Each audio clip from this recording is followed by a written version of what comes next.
Well, thanks for making some time for us. No problem. Yeah, Yeah. that's totally fine. And Thank you, hey, guys. Really excited. I'm probably gonna take off my glasses in a second here because I usually yeah, don't have them on. So do I need to yeah, read that's fine. or is it just gonna be a conversation? So the camera will be on you the whole time.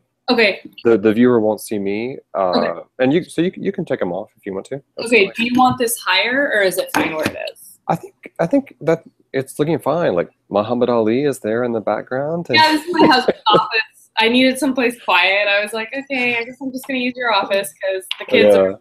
So okay, cool. right.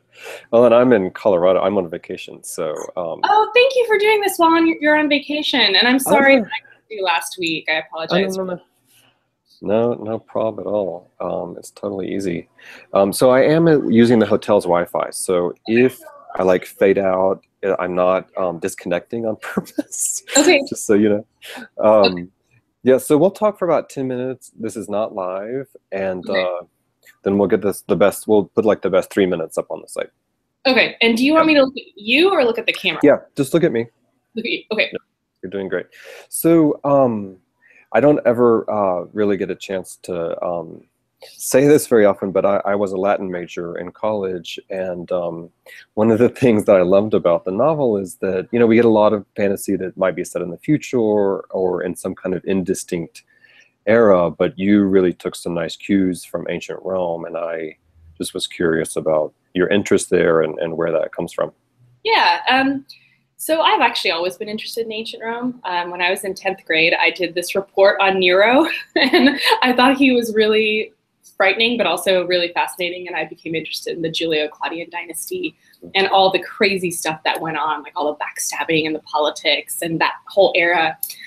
So when it sort of came time to create a setting for Ember and create that political backdrop, I really felt that that was a perfect influence because it has all those sort of complicated elements, but is still very beautiful, and the architecture is beautiful, and the clothing is beautiful, and all these other parts of it are really rich. So I thought it was a good place to get inspiration. Yeah, and taking it to the present day, I mean, one observation that a lot of critics make about fantasy is that the best fantasy novels speak to us, even though that their setting may be abstract. They speak to us because they have some kind of corollary to problems we face in the real world. And you have these fascinating dynamics of power and slavery and oppression. You also, I know, used to be an international editor at the Washington Post. So were you thinking of real world problems when you were setting out the plot for this? I was, and in a couple of different ways. I mean, I think the more obvious real world problems that I was thinking of were things like, what does it mean to live under an oppressive regime? What does it mean to be not just the oppressed, but the oppressor? What does it do to your psyche? How does it change you? Can you fight back against that? But it also, I think, deals with more universal themes like, what is courage? What does it mean to stand up to your friends? That's something that the character of Elias has to deal with. What does it mean to be in love with your friends when you're that age and their ideology is completely different from yours and you don't know how to deal with it? What does it mean to lose your family? Laia loses her family literally, but a lot of kids, I think, when they leave home for school and they start experiencing different things in the world, they do maybe lose touch with who they were, and they have to change and they have to evolve. And so it's a very big part of the learning process for us in modern times. And so I was sort of trying to touch on that too. So there was sort of a couple of things I was trying to reflect. Yeah, yeah.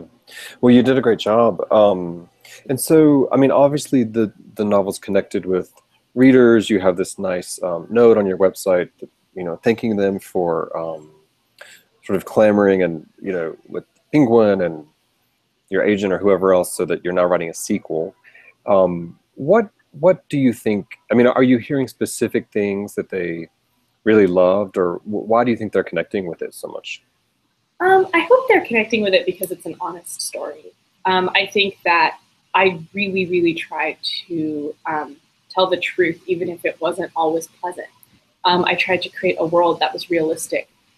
Even if it is a fantasy world, I wanted the human characteristics within that fantasy world to be realistic, and I wanted human actions and interactions to be realistic. And I hope that that's what people are connecting to. I also think that young readers in particular are connecting to the romance in the book, and I think that they're connecting to the idea of hope in the darkest of times. I've been getting a lot of emails and a lot of tweets about that specific topic, so I think that that's also part of it.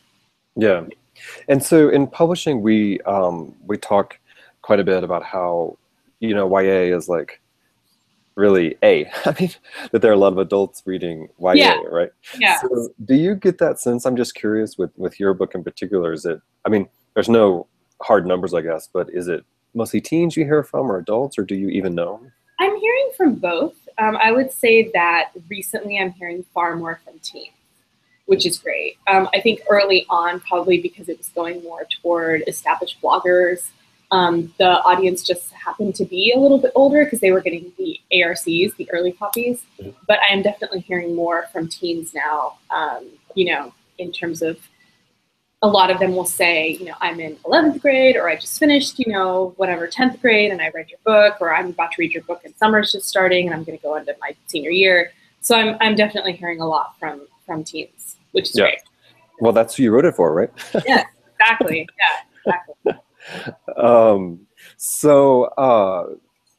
One of the I'm reading this galley right now, Gold Fame Citrus by Claire Vaye Watkins. Okay. And it'll be out in October, but she's from the Mojave Desert originally, and I saw in your biographical note that you grew up there and at your parents' motel.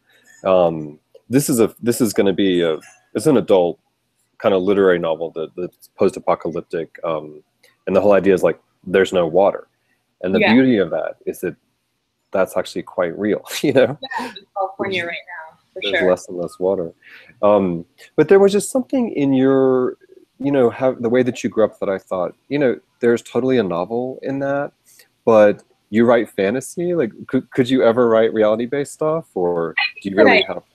I think I could. I actually initially, many years ago, I started writing a novel that was a literary fiction. And I was, I don't know, like 22 or something. And I just don't think that I had like, the distance to write that novel. And so I was really struggling with it a lot and having such a hard time. And I would complain to my mom because we're pretty close. And so I would call her and be like, oh, this is so difficult. You know, I'm not doing a good job. And finally, she was actually the one who was like, you know, this seems to be so painful and horrible for you, and I don't think that's how writing is supposed to be. I think you're supposed to at least sometimes enjoy it. So why don't you try writing something that makes you happy? And then she said, you know, why don't you try writing fantasy? And I was young and foolish, and so I was like, no, I don't want to write fantasy.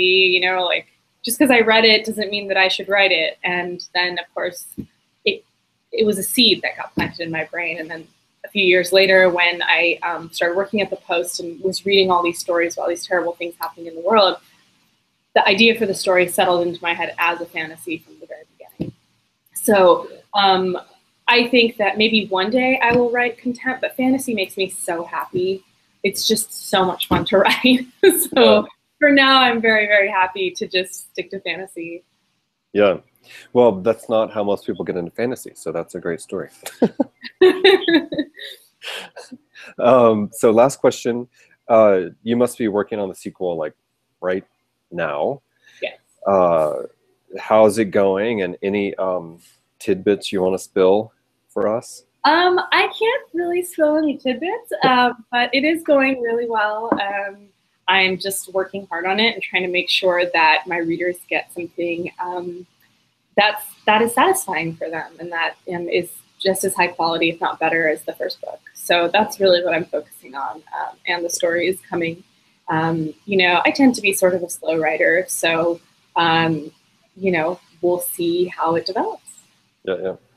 Well, you're a former journalist. I knew I couldn't really get any tidbits out of you, but I have to ask, right? No, totally. It's legit. Okay, cool. Well, great. Congrats on this, and we'll look forward to the next one. Okay, very cool. Thank you so much for your time. I really appreciate taking time away from your vacation to do this. That was very cool. No. Thanks for your time, and have a good day. Okay, take care. Bye-bye. Okay, bye-bye.